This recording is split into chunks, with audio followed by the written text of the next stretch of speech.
com muita satisfação que eu anuncio o 7º webinar do DNA School, onde trazemos um assunto super inusitado, né? Vamos falar um pouco sobre o PET DNA, que é o mais novo produto do grupo DNA, é o mapeamento genético para cães e gatos. O grupo DNA já trabalha com genética há mais de 24 anos. Inicialmente, tínhamos uma prática mais diagnóstica, e nos últimos 5 anos aí, começamos a entender o quanto que era importante olhar para a prevenção. Hoje em dia não se fala mais de saúde enquanto um cuidado só na hora que o problema já está lá. A gente precisa evitar que os problemas apareçam. E, como a Suzana estava falando agora há pouco, claro que esse carinho, essa cautela com a saúde se expande para os nossos pets. Bom, então, apresentando aí todo mundo, hoje nós temos 4 convidadas super especiais. A doutora Jaqueline Rosa, que é bióloga, PhD em genética e melhoramento animal e analista de produtos na DNA Pets. Muito do mérito que o nosso laudo tem hoje vem pelos estudos e horas dedicadas da Jaqueline. Temos também do nosso time a Adelita Santiago, que também é doutora em biologia molecular e graduando em medicina veterinária. Ela também é bióloga e traz todo o charme aí da parte mais técnica, como usar o teste genético de cães e gatos no dia a dia para o nosso convívio, para os nossos bate-papos ali do trabalho, né? Temos também a presença da Suzana Massarini, que é geneticista, já faz parte aí do nosso hall de especialistas participantes do DNA School, já falou com a gente e outros profissionais de saúde sobre a importância dos testes genéticos na prática clínica. A Suzana também é atleta de remo. Eu acho isso muito legal, que toda vez que a gente bate um papo falando sobre teste genético, a gente acaba falando um pouco da utilidade dos testes no esporte por conta dessa prática dela, mas agora aí também estamos descobrindo da afinidade que ela tem para falar com os peludos. E a doutora Anelisa, que é médica veterinária e mestre em clínica médica, também está participando aí do desenvolvimento do PET DNA, falando sobre as primeiras impressões. Bom, sejam todas muito bem-vindas e muito obrigada por toparem participar desse momento com a gente.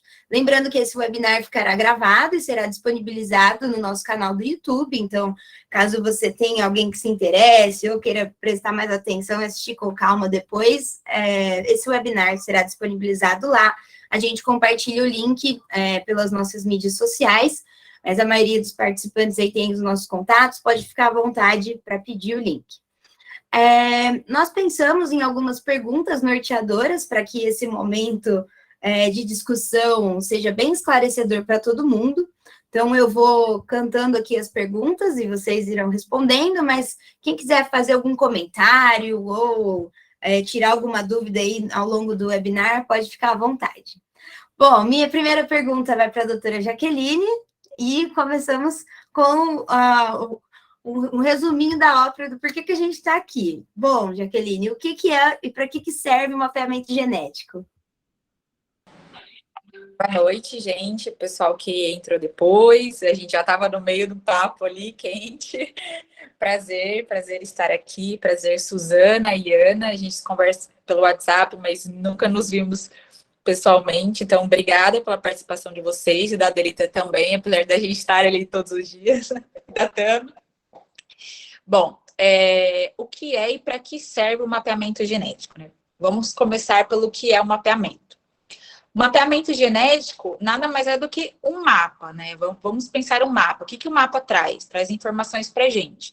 Então, no mapeamento genético, a gente vai ter informação genética, né? Então, a gente vai ter informações sobre os genes, onde estão localizados, né? Que em posição do cromossomo estão localizados esses genes, quais as sequências de nucleotídeos desses genes, que proteína essas sequências vão codificar, que função essa proteína vai desempenhar no organismo daquele ser vivo, né, da planta, do humano ou do pet.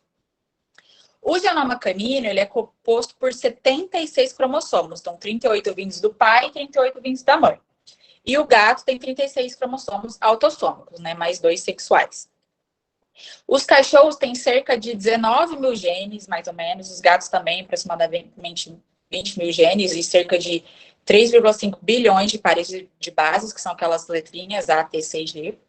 E esses genes carregam as informações, né, desde características físicas, como cor do olho, formato da orelha, cor do pelo, tamanho da pelagem, tamanho da cauda, se vai ter dedo extra, se não vai ter, informações de comportamento, até presença de variantes que causam doenças, né, doenças genéticas hereditárias. Mas, para que a gente tenha essas informações de variantes genéticas que causam doenças ou promovem características físicas, a gente precisa de um outro mapa, que é o mapa referência, que é o genoma referência, que a gente chama.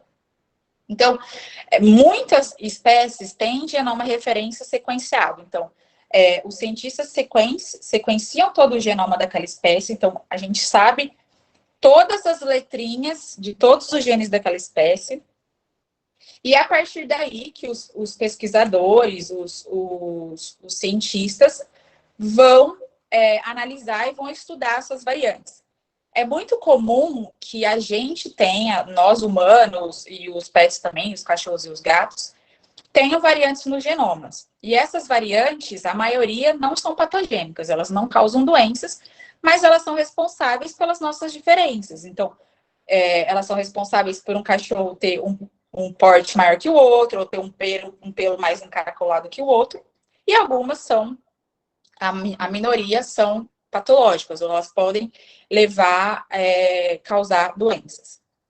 Então, diante disso, o mapeamento genético, ele te dá esse norte, dá essa informação. Então, a gente vai identificar variações genéticas, sendo elas patológicas ou não, patogênicas ou não, que não são encontradas em outros exames rotineiros, né, da rotina clínica de cachorro e gato.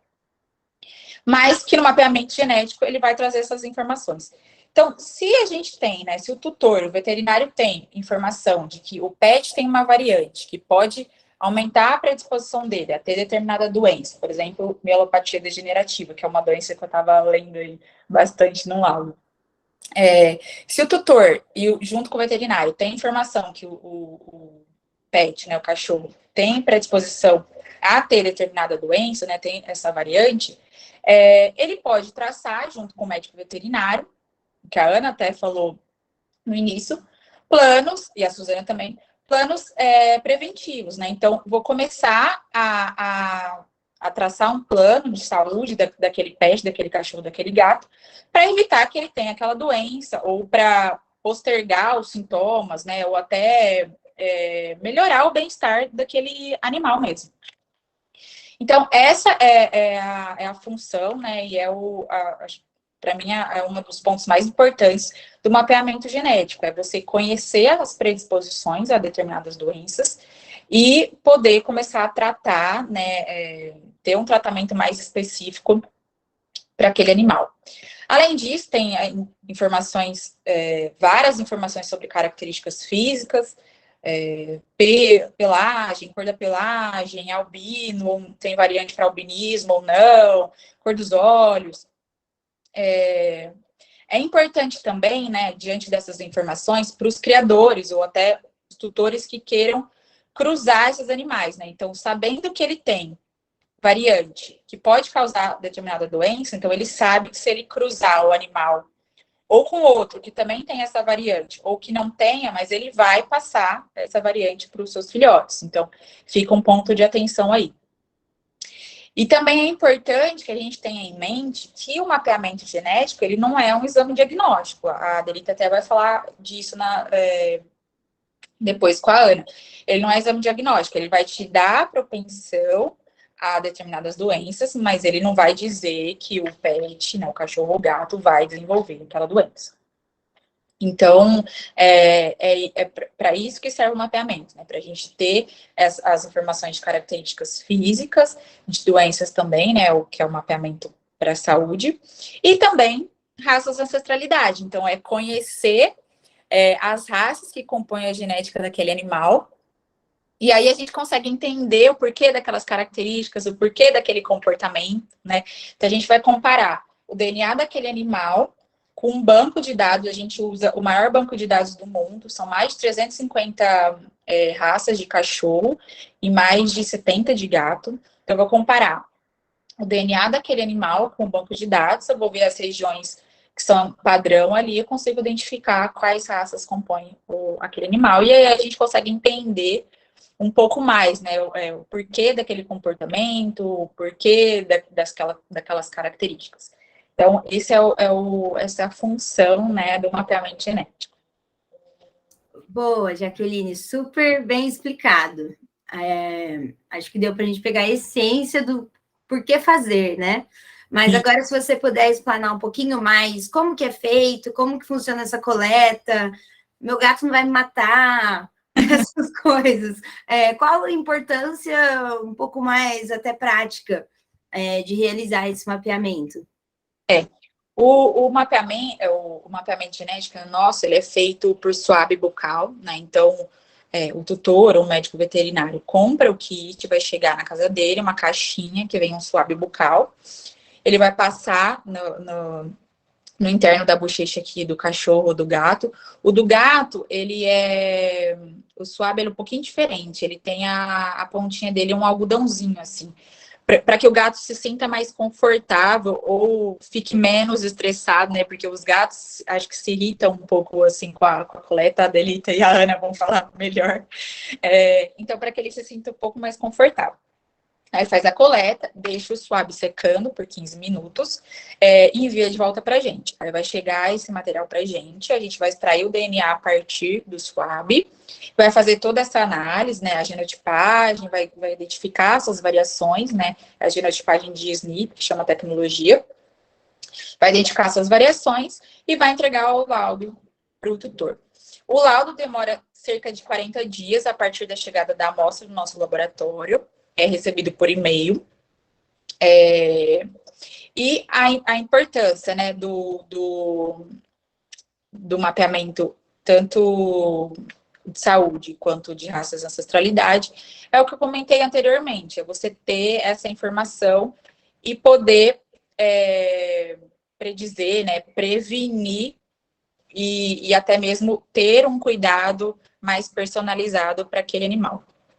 Nós temos, atualmente, são 6 produtos, são 6 mapeamentos, né? 3 para cachorro, 3 para gato.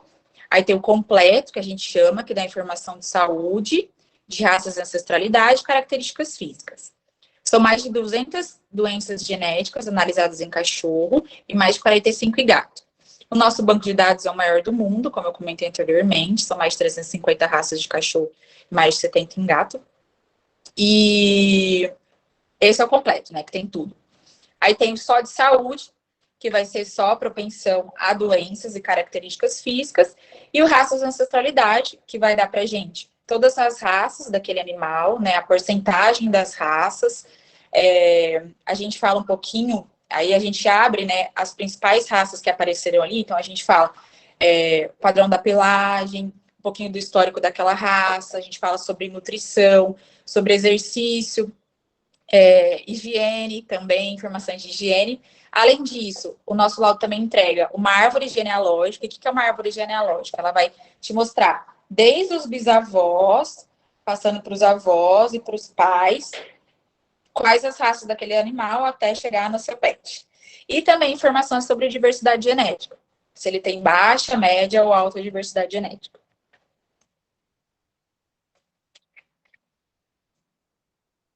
Ótimo, muito bom. Tem uma dúvida assim, que brotou aqui agora na minha cabeça. Pelos estudos de mercado, pelos contatos que vocês já fizeram com outros clientes e profissionais de saúde, vocês acham que existe uma diferença na preferência pelo laudo de prevenção mesmo ou pelo laudo de raças? Ou não? Todo mundo se interessa por todos? Quando eu fiz a pesquisa, né, de mercado, para a gente lançar o produto, a maioria das pessoas viam mais valor na saúde, né? Eu acho que é um pouco, assim, esperado, né? Foi o que a Suzana falou. Quem não quer que os nossos bichinhos vivam mais, né? Então, ter esse cuidado maior. Mas é interessante também, eu acho, de raças de ancestralidade, para aquelas pessoas que têm dúvida. Por exemplo, comprei um cachorro, né? Comprei um Spitz alemão, sei lá, por exemplo, e tô com dúvida, tô com uma pulguinha atrás da orelha se ele realmente é Spitz alemão. Mas, sei lá, comprei de um canil longe de onde eu moro, em outro estado, não tem como eu fazer um exame de paternidade, por exemplo, que a gente faz também, né? Então não tem como eu ir lá coletar dos pais daquele animal, mas eu queria saber se realmente eu paguei por um Spitz alemão. Então eu faço o teste de raças de ancestralidade, se der 100% Spitz alemão, show, não fui enganada, mas se tiver outra raça ali, aí não foi. Então tem esse lado de raça também, né? Além de, lógico, você saber os ancestrais do seu animal, entender comportamento, entender, enfim, alimentação, característica física, também tem essa curiosidade aí. Boa, entendi. Bom, agora tem uma pergunta para a doutora Adelita. Adelita, em qual momento você acha que o mapeamento começa a agregar na conduta veterinária e o que pode mudar? Eu acho que a Anelisa vai saber depois falar melhor que eu, né? Mas, de modo geral, eu acredito que possibilita identificar, o médico veterinário identificar alterações genéticas que geralmente elas não são encontradas em exames comuns. Justamente por essas alterações, elas serem muito pontuais no DNA, né? E aí, como a Jaque já disse, inclusive, né, permite aí, dessa maneira, predizer doenças de origem genética e aquelas que são herdáveis, né, ou seja, que são passadas dos pais para os filhotes, auxiliar o médico veterinário também determinar de maneira mais focada que exames fazer para se fechar o diagnóstico, e também a possibilidade de evitar o desenvolvimento de uma doença pela precocidade desse diagnóstico. E então, também realizar tratamento preventivo, né, para minimizar os efeitos de uma doença que não é curável, por exemplo, e, como a Suzana disse, né, proporcionar uma maior longevidade para esse animal com qualidade de vida. Então, são coisas que aparecem aí, né, para mudar e agregar na conduta que se tem hoje na medicina veterinária. Boa, aí, ó, já printou uma conversa, uma dúvida na conversa. No caso de gatinhos, esse mapeamento ajudaria na detecção precoce de FIV e FeLV e no sucesso da recuperação, já que é uma doença cruel para os bichanos? Neste caso, não, né? Porque não é uma doença de cunho genético, FIV e FeLV, né? Ela é viral, né? Então, não tem como a gente predizer alguma coisa pelo mapeamento genético por ser uma doença infecciosa, né? Não é questão de herdabilidade, né? Mas a Ana pode acrescentar melhor isso, né? Se ela sentir vontade para falar um pouco sobre. A Ana caiu. A Ana caiu, acho, né? Justo agora ela caiu, mas na hora que ela voltar, a gente joga a pergunta para ela também. Bom, mas então o mapeamento genético não prevê se o animal vai contrair FIV e FeLV. Não, isso não tem. Mas existe alguma, sei lá, estou viajando aqui, mas existe alguma evidência, alguma coisa que vocês já encontraram aí nos estudos dizendo da taxa de recuperação de doenças infecciosas por conta da genética, ou por enquanto isso ainda seria uma novidade? Por enquanto não tem nada relacionado a isso, né? Vamos ver com a evolução aí da genética na medicina veterinária se pode aparecer algo, mas por enquanto não tem nenhum estudo que indique isso. Sim. Eu pergunto porque no mapeamento da DNA Club tem lá os marcadores de propensão a infecções virais, né? Mas não sei se dá para estender. Fala aí, Suzana. Mas Mas será que a gente não consegue, com esses testes, melhorar a qualidade de vida desse felino infectado com os marcadores genéticos, por exemplo, na parte nutricional, a gente conseguir melhorar a imunidade dele,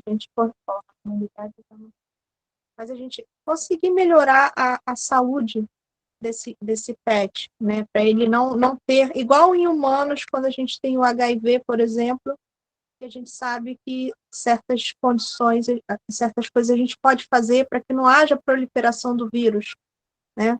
Que se iniba ou se reduza a proliferação viral.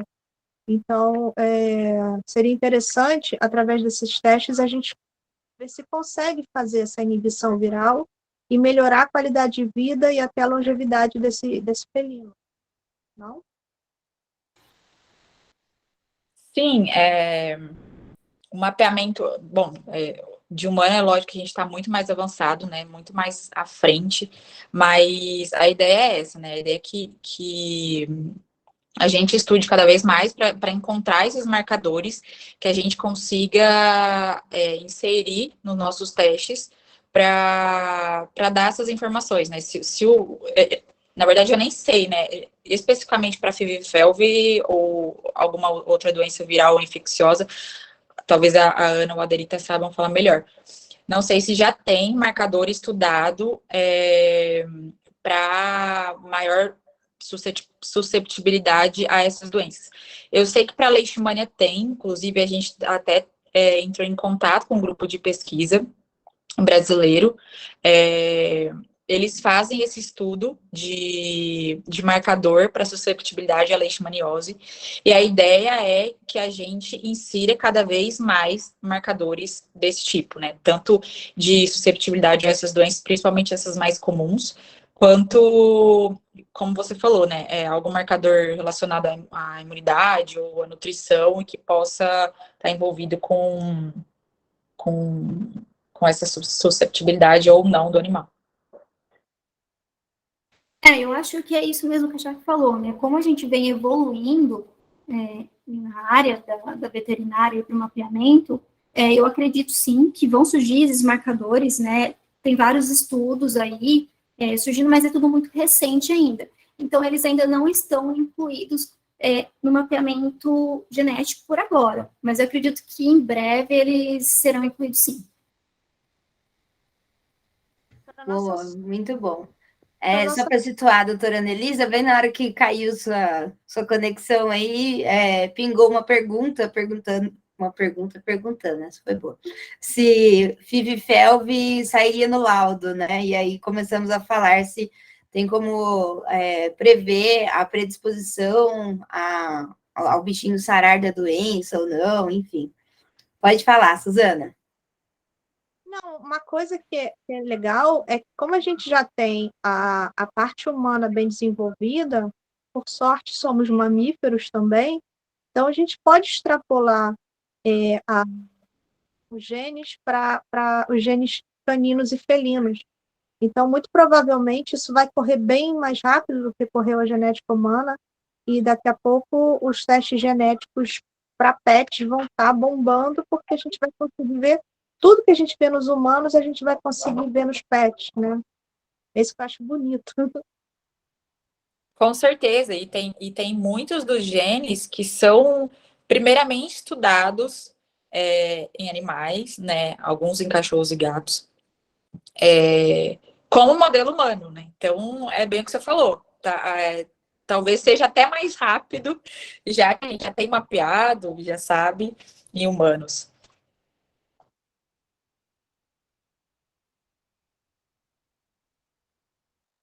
Desculpa, meu mic estava fechado aqui, mas muito bem. Adelita, você consegue contar para a gente alguma doença comum em raças que seja que apareça no nosso mapeamento? Nós temos muitas, né?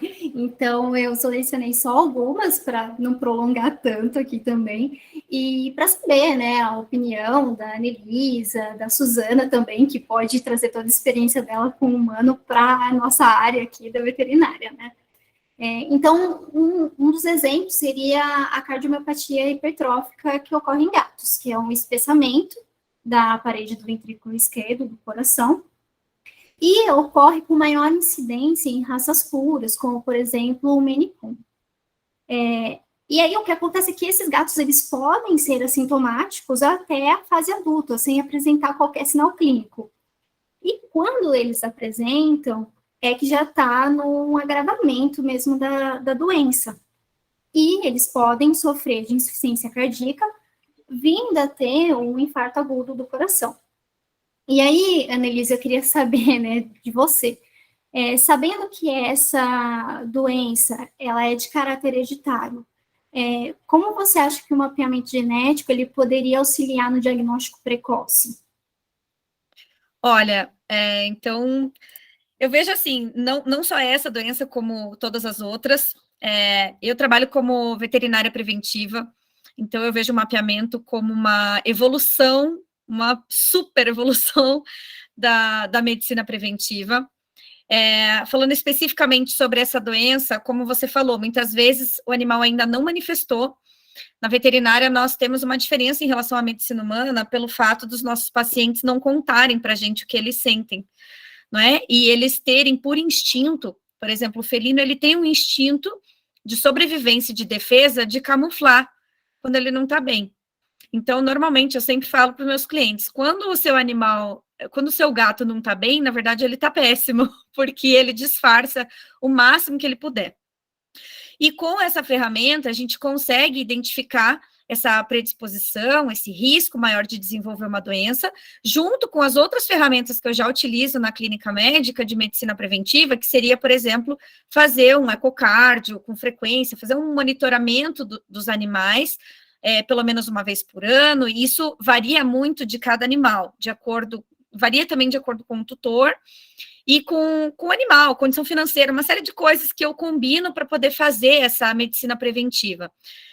Então, pense que com o mapeamento genético, a gente já consegue se antecipar, você consegue, não sei se depois eu posso comentar aqui a respeito do laudo de uma paciente minha mesmo, para vocês, porque dependendo da quantidade de cópias também, pelo que eu entendi, né, você vai saber se esse animal, ele só é portador do gene, ou se o animal, por exemplo, se é uma cópia só, ele é portador, mas ele não vai manifestar, né? Agora, se ele tiver, de repente, 2 cópias, aí ele pode sim vir a manifestar a doença, mas se ele tem uma cópia só, ele não deve cruzar, de repente, com outro animal que também tem essa característica.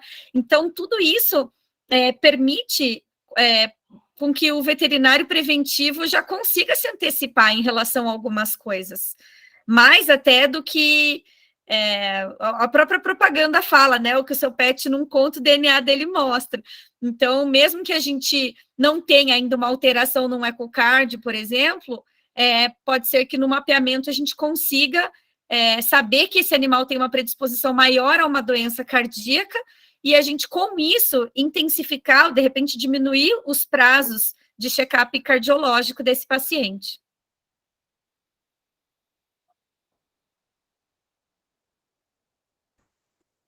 Jaque? Eu ia aproveitar o gancho. Tem uma doença que a gente analisa, que é a sensibilidade medicamentosa, né? Do gene MDR1. Então, a Anelisa estava falando, né, que às vezes não, né? O animal não fala, obviamente, e às vezes você só vai descobrir na hora, que é o caso da hipersensibilidade medicamentosa. A variante, né, que causa essa hipersensibilidade, o veterinário não sabe. Então, às vezes ele vai dar um medicamento ou uma anestesia ali que é super comum, e tem uma lista, né, de medicamentos que essa variante causa hipersensibilidade, que são medicamentos comuns à prática clínica, e às vezes o cachorro tem essa hipersensibilidade, então ele não pode tomar aquele medicamento, mas o veterinário não sabe. Então vai aplicar o medicamento, e aí pode ter causar consequências graves aí para ele. Então, se o veterinário já tem essa informação, na verdade, ele só vai saber quando ele fizer o teste genético, mas se ele souber essa informação, então, de repente, ele vai ou não aplicar ou aplicar um outro medicamento que o animal não tenha aquela hipersensibilidade. Então, é justamente esse objetivo, né? A gente já prevê, né, possivelmente o que pode acontecer com o animal na hora ali da prática. Eu ia justamente falar sobre isso também. Porque muitas vezes, até um medicamento que o tutor usa em casa para prevenção, sabe? Ou então para, que nem a selamectina, que é o Revolution, que pinga aqui no pescocinho do animal contra carrapato, pulga. Se o animal tem essa hipersensibilidade, dependendo da dose, ela pode ser tóxica e levar o animal à morte. E vai saber como. Só no momento que você está usando, você vai levar o risco, né, de acontecer. Muitas vezes, os sedativos que são usados para deixar o animal mais calmo para fazer um exame, né, que nem a cepromazina, butorfanol, que são comumente utilizados na clínica, mesmo para medicações pré-anestésicas. Então, não tem como prever de outra forma, né, e é um risco que se corre. E o mapeamento genético nos possibilita saber disso. Para coagulação sanguínea também, lembrei aqui, né? A gente também analisa para coagulação sanguínea. Então, às vezes o animal vai ser submetido a uma cirurgia e ele é assintomático, às vezes a doença é assintomática, e vai ser submetido à cirurgia, mas tem esse problema na coagulação sanguínea, que também pode ter consequência grave. Então, é isso que é legal.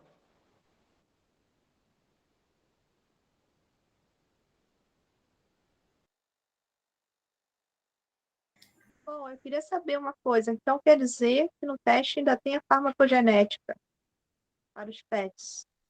Na verdade, a gente não fala em farmacogenética porque é um gene só, né? Esse MDR1, para sensibilidade medicamentosa, ele está relacionado com. Nossa, eu não sei te falar, mas acho que são mais ou menos 10 medicamentos. Por volta de 10 medicamentos. Então, não é uma farmacogenética, igual a gente fala humana. Mas estamos caminhando. Então, já é um passo aí. E a gente consegue também ver genes ligados à ansiedade, igual em humanos, porque, por exemplo, eu tenho um Schnauzer e ele nunca me deixou sair sozinha, então eu arrumei outro Schnauzer. E os dois conseguiam ficar juntos sozinhos, né? E ele tem uma coisa de separação que é muito louca. Ele não pode me ver, porque ele fica. Agora ele tá fazendo. Meu marido botou ele aqui, né? Porque ele estava desesperado. Então, a gente conseguiria ver essa parte também neurológica, psiquiátrica, a gente ali avalia CONT, BDNF, esses genes. Eu acho que a gente ainda não tem, não lembra de cabeça todos, mas o de raças de ancestralidade vai te falar. Tem determinadas raças que tem mais essa necessidade, que não gosta de ficar sozinho, que quando fica sozinho destrói alguma coisa, tem a necessidade da companhia, né? Então pelo raça de ancestralidade, você vai saber também, vai estar ali explicando o porquê desse comportamento. Suzana, vou fazer uma brincadeira aqui. O teste de ancestralidade dos teus cachorros provavelmente vai dar 100% Schnauzer, porque está no DNA dele ser assim. Com certeza. É puro, pode confiar. Não, os Schnauzers são puros. Agora, o Labrador que eu tenho em casa, que eu tenho certeza que ele levou cuspida de várias raças, eu tô doida pra ver. Ele é um vira-lata. Depois eu vou mandar foto para vocês verem que não tinha um igual na ninhada. Não tinha um igual. Então, aquela mãe ali namorou muito naquele dia. Uma coisa assim. E o Bartolomeu é o mais diferente de todos, porque ele é o único anão. Ele tem aquelas patinhas grossas e baixinhas dos Dachshunds, né? Mas ele tem as membranas entre os dedos do labrador e ele tem um pouquinho de pitbull. Mas com certeza não tem raça pura ali, deve ter várias raças misturadas. Depois eu mostro para vocês o que deu. A gente analisa o encurtamento das patas também. Vamos ver, também estou ansiosa pelo DNA do Bartolomeu. Fazer a recoleta, né? Acho que eu devo ter vacilado, porque eu acho que eu peguei mais na gengiva do que na bochecha. Uhum. E aí, na hora que eu nunca tinha feito um teste em um animal, assim, só em humanos, com aquela boca característica. E quando eu vi a bocarra do Bartolomeu, eu falei, e agora? Eu vou repetir essa semana e vou mandar. Tô doida para ver. Boa. Pingou outra pergunta aqui no chat, acho que vai ser legal se a Annelisa responder, mas é uma dúvida se os veterinários, de maneira geral, já praticam uma consulta preventiva, como um check-up aí que a gente está acostumado a ver em humanos. Sim, eu sou veterinária preventiva, inclusive. Acho que a gente já vem abrindo a mente para essas novas possibilidades. A proximidade das pessoas com animais de estimação aumentou muito, principalmente na pandemia, gente. Foi uma coisa impressionante, assim. Então, é natural que as pessoas queiram cuidar dos seus animais, até porque, mesmo a gente cuidando muito, muito, muito bem, de modo geral, na sequência natural das coisas, eles têm um tempo de vida menor do que o nosso. Então, isso faz com que esse vínculo que nós observamos hoje gere talvez uma certa ansiedade ou uma certa empolgação, vamos tratar como uma empolgação, de realmente cuidar desse animal, para que ele tenha uma qualidade de vida melhor. As pessoas são mais comprometidas com isso. Então, acho que é uma área muito interessante, porque, como eu falei para vocês, tem vários animais, tem doenças que a gente descobre, problemas, sejam anatômicos ou fisiológicos, anatômicos internos, né? A gente não está vendo ali no exame físico normal, mas quando vai fazer um exame de imagem, por exemplo, você descobre coisas que você jamais saberia se não tivesse investigado. E com isso eu consigo me antecipar, da mesma forma que com o mapeamento genético, é mais uma ferramenta para mim, mas através dos exames auxiliares, a gente consegue, sim, detectar problemas que o cliente fala, meu Deus, não acredito, e até a gente se surpreende às vezes, fala, nossa, mas esse animal tá super bem, entre aspas, porque, como eu falei, eles mascaram, eles não falam, eles não contam o que eles sentem. Então, às vezes a gente acha que tá tudo bem, e a hora que investiga, descobre que tem um probleminha ou outro ali, às vezes precisa de correção cirúrgica, às vezes precisa de uma nutrição melhor, às vezes precisa de um acompanhamento maior. Então, sem dúvida, a medicina preventiva veio para ficar. Legal, muito bom. Eu não sei se eu ouvi elas falando esses dias ali na empresa, ou se vocês comentaram aqui mais cedo, mas existe a doença renal policística, né, que também é hereditária. Então, se você puder comentar um pouquinho mais como funciona, se essa é uma das mais impactantes que estão presentes no laudo, Adelita, por favor.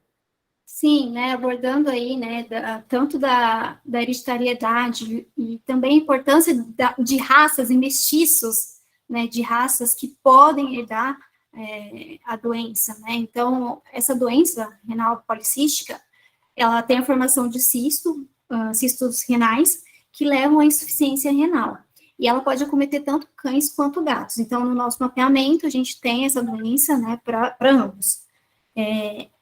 E aí, acomete diferentes raças, mas em gatos, principalmente os persas e os mestiços dessa raça, e em cães, os Lhasa Apso, o Shih Tzu, o Beagle.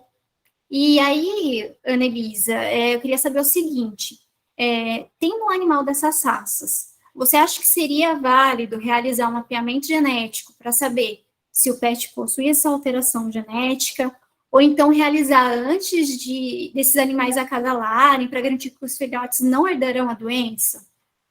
Com certeza, o que a gente quer são animais cada vez mais saudáveis. É muito diferente um criador responsável fazer uma cruza, e acredito que, inclusive, o mapeamento genético vai ajudar muito para que os criadores consigam fazer cada vez mais um melhoramento genético. Calma, estava falando dos criadores, agora me perdi. Vamos retomar, das doenças, né?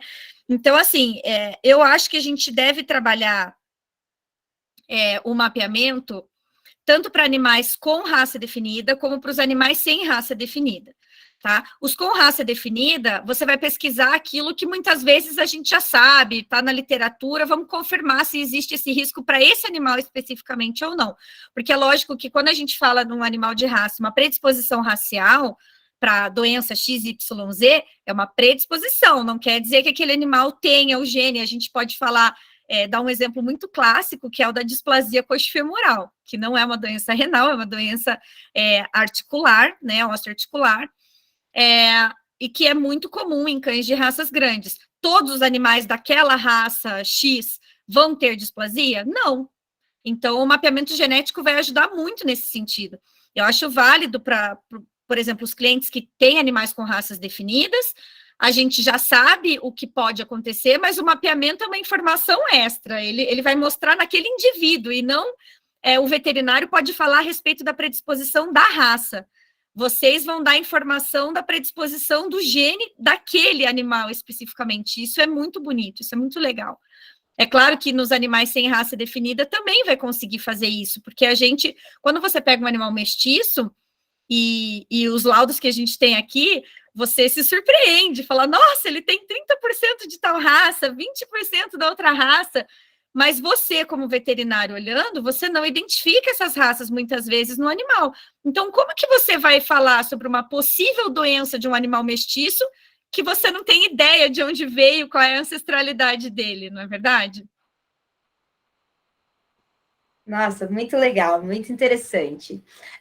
Agora eu tenho uma pergunta para a Suzana, que eu acho que vai ser importante para a gente situar todos os espectadores que estão aqui, que verão esse vídeo posteriormente.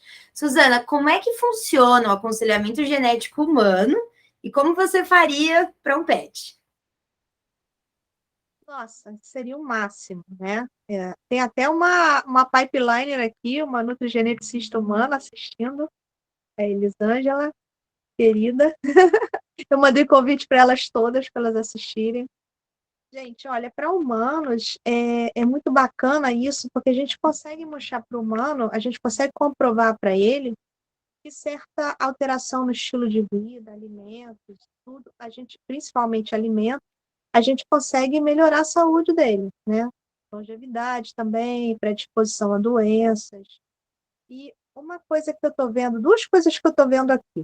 A primeira, vai ser muito mais fácil convencer os médicos veterinários a usar um teste genético do que os médicos humanos. Eu estou há muito tempo trabalhando, eu comecei trabalhando, vendendo testes genéticos, e você falar isso para um médico, parece que você está fazendo uma ofensa. Às vezes o médico fala que é magia negra, já ouvi magia negra. Então, ir para o médico veterinário, a aceitação é muito rápida, né?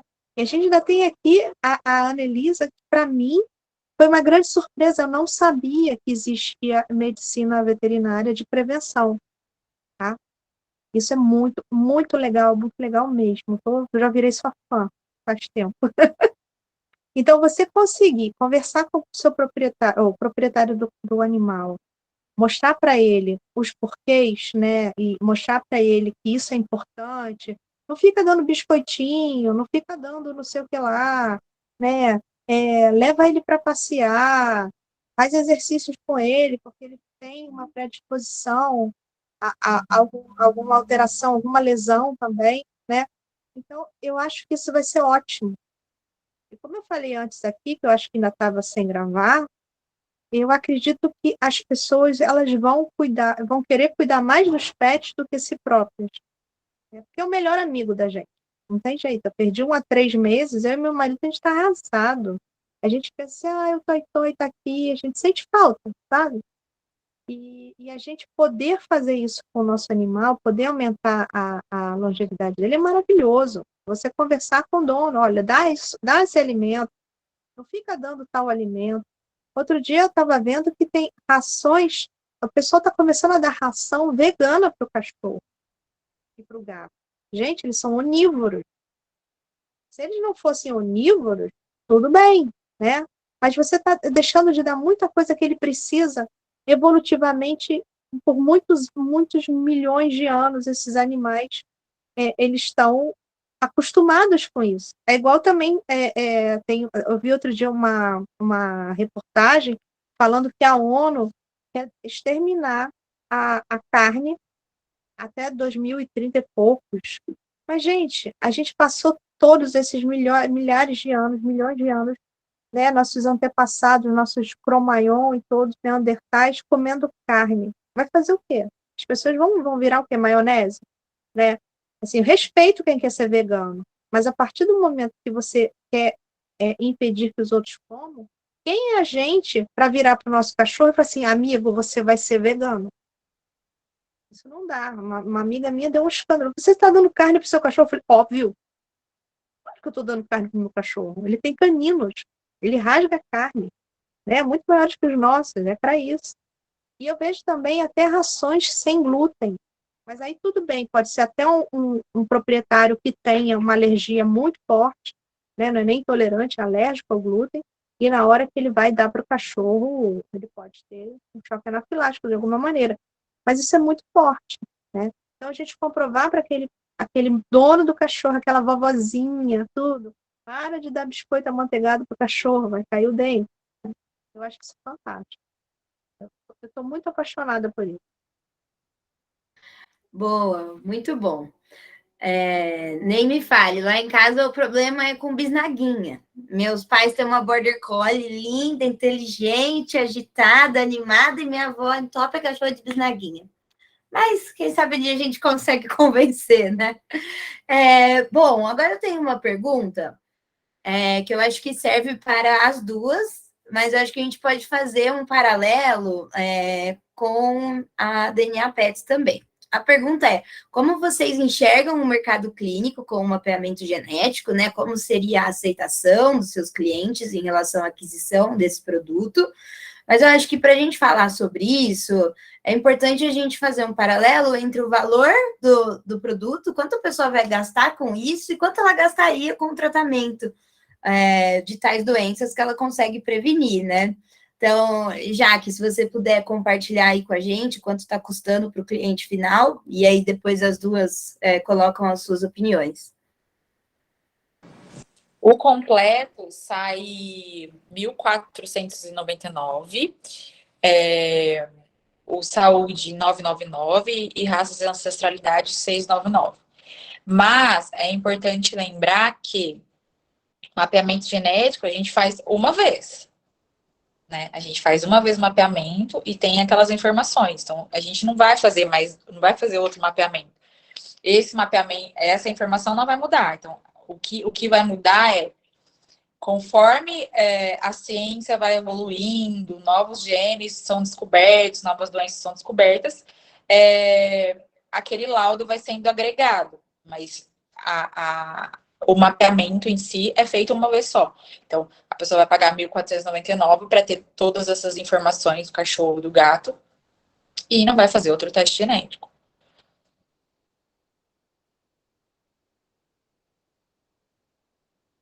Exatamente. É um investimento que você faz só uma vez e acho que você acaba prevenindo aí vários gastos posteriores.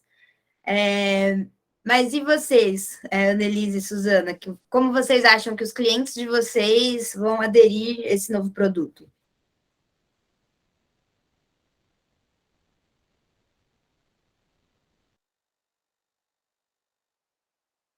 Tá, A gente não está te ouvindo, Ana. Agora Desculpa. Sim.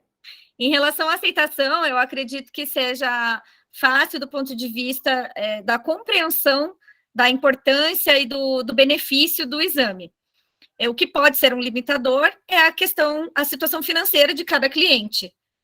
E é isso, basicamente. Mas em relação a ser interessante, pode ser que a pessoa só tenha curiosidade de saber qual é a ancestralidade do animal, mas como alguém já comentou aqui, é óbvio que o foco das pessoas hoje está muito... As pessoas estão focando muito na saúde dos seus animais de estimação. Então, não é só uma questão de ancestralidade. Eu acho que a ancestralidade, ela pega bastante para quem tem animal mestiço.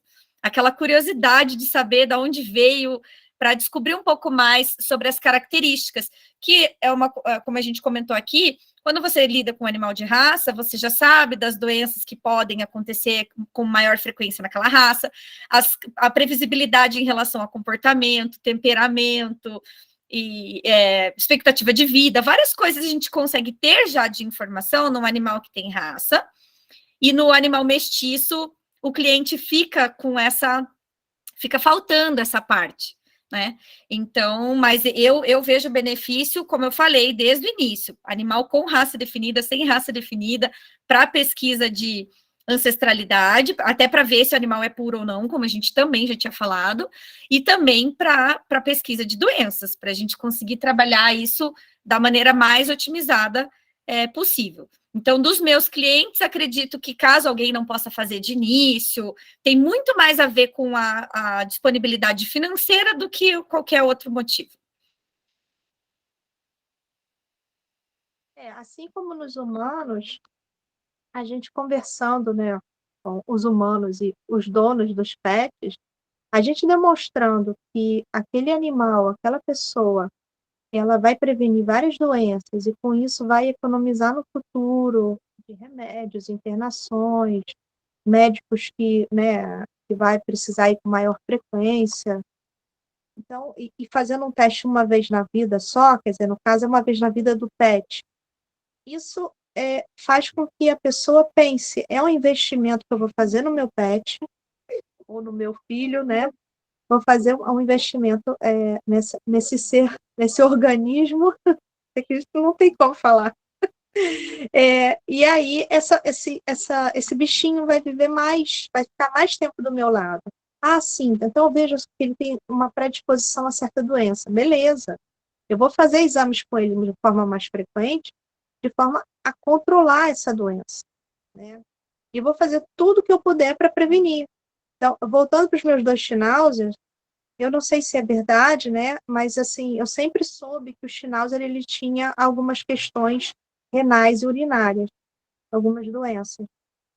O meu Schnauzer preto, que foi há 3 meses atrás, ele tinha essa característica bem demonstrada, tanto que acabou que ele foi. O Milu, que é o branquinho, ele nunca teve nada nos rins, vou até falar baixo aqui, mas assim, nunca teve nada nos rins. É diferente. Então, são animais da mesma raça, que é conhecida por ter um histórico, né, de doenças renais. Um teve, outro não teve. Então, a gente já sabe que a gente não pode generalizar uma predisposição ao animal da mesma raça. Não pode. É uma comprovação viva que eu tenho aqui, né?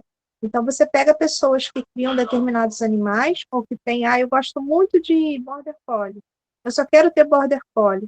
Mas eles são indivíduos diferentes, eles são geneticamente diferentes. Então, é muito importante você poder fazer esse tipo de teste e melhorar, né? Fazer com que aquele bichinho fique mais tempo com a gente, e feliz, né? Porque não é só ficar mais tempo. Não adianta ele ficar mais tempo doente. Então, eu acho que essa forma de conversar, tanto com o humano, quanto com o pai e mãe de pet, vai com certeza demonstrar a importância desses testes. Eu acho assim, só complementando, tem casos onde realmente a gente pode descobrir alguma coisa no teste que a gente não consiga evitar totalmente, ou que não tenha cura. Isso é importante estar claro para o cliente também. Mas pode ser que a gente consiga, com algumas manobras, minimizar os efeitos desse problema, desse gene que a gente não consegue ainda mexer, né? No caso de uma doença onde a gente não consiga reverter, viu que o animal tem, ou viu que ele vai desenvolver e não tem, do ponto de vista clínico, não tem cura, mas a gente consegue, então, dar uma qualidade de vida melhor para o animal, porque pelo que eu estava vendo do mapeamento genético, são doenças muito variadas. Você pode investigar a doença cardíaca, os problemas hereditários relacionados à perda de visão do animal, problemas articulares, problemas neurológicos. Até da parte neurológica, eu lanço para vocês um debate, meio que uma pergunta, enfim, porque vocês falaram que, de modo geral, o teste genético ele não é diagnóstico, né? Não tem uma função diagnóstica. Mas o que eu fiquei pensando, principalmente em relação aos problemas neurológicos, porque os problemas neurológicos, eles são de investigação muito difícil, na maioria das vezes. Ou a pessoa não tem condição financeira de investigar a fundo, são exames muitas vezes com custo elevado, ressonância magnética, né, que nós temos hoje em dia na veterinária, mas que não é acessível para todo mundo. Então, ressonância, daí às vezes não é só a questão financeira, é a questão do risco anestésico, porque para a gente fazer uma ressonância, o animal precisa ser anestesiado mesmo, tem anestesista acompanhando. Então, no caso, é até uma pergunta que eu passo para o pessoal da DNA aqui, é o seguinte, no caso de um animal que tem uma manifestação neurológica, o teste, ele pode sim ajudar a confirmar um diagnóstico através do mapeamento genético, não pode? Olha, esse animal está apresentando esse problema, essa manifestação clínica neurológica. A gente ainda não fez, por exemplo, a ressonância, seja por um motivo de saúde, de não poder anestesiar o paciente. E aí a gente faz o mapeamento e descobre que ele tem uma alteração num gene que provoca doença com sinais compatíveis. Isso pode acontecer, né? Isso, ele vai somar, né? Somar tudo que você está vendo, histórico, outros exames, os sintomas, aí você vai ver lá, ele tem uma cópia ou duas, né? Depende da herança da doença, mas já era o que você estava imaginando. Aí você vê que o animal tem uma ou duas cópias daquela doença neurológica. Então, assim, pode ser que ele não venha a desenvolver? Pode ser. Mas se no caso, né, acho que a Delita vai saber falar melhor, e você também, Ana, assim, na parte clínica mesmo. Mas se ele já já fez uma ressonância, ou ele já está apresentando sintomas e apareceu a variante ali, ou portador ou risco, eu acho que consegue fechar o diagnóstico. Eu falo das doenças neurológicas porque, de modo geral, é mais difícil você diagnosticar uma doença neurológica do que, por exemplo, uma displasia coxofemoral, certo? Então, eu pensei nessas situações. Muitas vezes, num caso onde você não possa fazer uma ressonância, que é um exame muito importante para os problemas que estão ali no cérebro, né? Enfim, o pessoal pede ressonância. Vamos supor que, por algum motivo, esse paciente não possa fazer. Eu acredito que esse mapeamento possa ajudar, inclusive, nisso. O neurologista consegue ver através do laudo, olha, esse paciente ele tem 2 cópias do gene tal que levam a essas alterações e são compatíveis com a manifestação clínica desse paciente. E com isso consegue dar um prognóstico.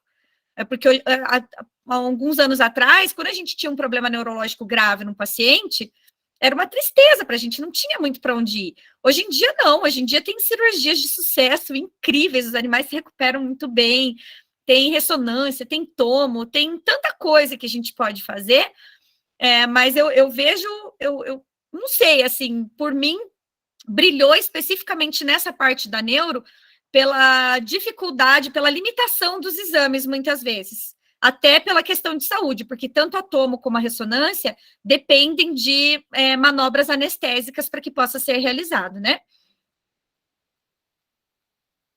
E o mapeamento não. Que é um exame diagnóstico, porque não quer dizer que porque o animal tem aquela variante de risco, ele está em risco, que é 100% certeza que ele vai desenvolver, né? A genética é complexa, ela depende de vários fatores, mas se, neste caso, né, se você fez um outro exame, né, o animal tá com aquele sintoma muito característico, e ele apresenta, ele é portador ou ele está em risco, isso vai te ajudar, sim, vai complementar o seu diagnóstico. Sim, e também nessas doenças, né, difíceis de serem diagnosticadas, que às vezes a gente não sabe, né, qual exame fazer, né, fica perdido e muitas vezes pela condição mesmo do tutor, que nem você disse, não tem como você ficar pedindo vários exames também, e o mapeamento pode auxiliar nisso, né, auxiliar o médico veterinário a focar em qual exame fazer para, se não for possível, né, fechar um diagnóstico ali, com o mapeamento, mas então em focar em qual exame fazer para fechar esse diagnóstico. É isso que eu ia falar mesmo, porque tem muitos profissionais na área humana, por exemplo, principalmente a parte da nutrigenética, que se fala que esses testes, por exemplo, de predisposição não são de diagnóstico. Realmente eles não são de diagnóstico, mas eles ajudam muitas vezes a fechar o diagnóstico. E aí, isso que a Adelita falou, que ele consegue direcionar a gente a fazer os exames que a gente está com aquele problema de saúde. A gente não sabe nem por onde partir. A gente, sabendo a predisposição genética, a gente já sabe qual é o melhor exame para aquela pessoa. E a gente vai chegar no diagnóstico. Boa, pessoal. Acho que temos um consenso, então. Tem que mapear os bichinhos. Bom, eu não tenho mais nenhuma dúvida. Tem mais alguém aí com alguma dúvida ou ficou algum comentário para trás? Não? Bom, caso alguém fique pensando aí no bate-papo e surja alguma dúvida depois, pode mandar para a gente posta no Story a resposta e todo mundo fica sabendo. Ou a gente vai comentando aí nos nossos grupos também. Bom, mas muito obrigada a todas pela participação, obrigada para todo mundo aí que separou um momentinho da terça-feira. Não é fácil entrar em call às 7h30 da noite, né? Mas mesmo assim, eu acho que esses momentos são super enriquecedores, e é o que leva as nossas práticas do dia a dia ali do Grupo DNA. A gente quer fornecer produto, quer fornecer serviços, informações, mas se os profissionais de saúde não souberem utilizar essas informações, não serve para muita coisa. Então, essa é a proposta da DNA School, e eu fico muito contente quando construímos esses momentos super educativos, como fizemos hoje. Então, agradeço mais uma vez pela participação de todos. A gravação ficará disponível no nosso canal do YouTube. Assim que o nosso time de marketing editar e deixar esse vídeo bonitinho, a gente divulga o link aí para vocês compartilharem. Muito obrigada e até a próxima. Muito obrigada, foi um prazer enorme conhecer vocês. Obrigada, pessoal, foi um prazer. Falou, pessoal. Até. Tchau, tchau. Vou encerrar aqui a gravação.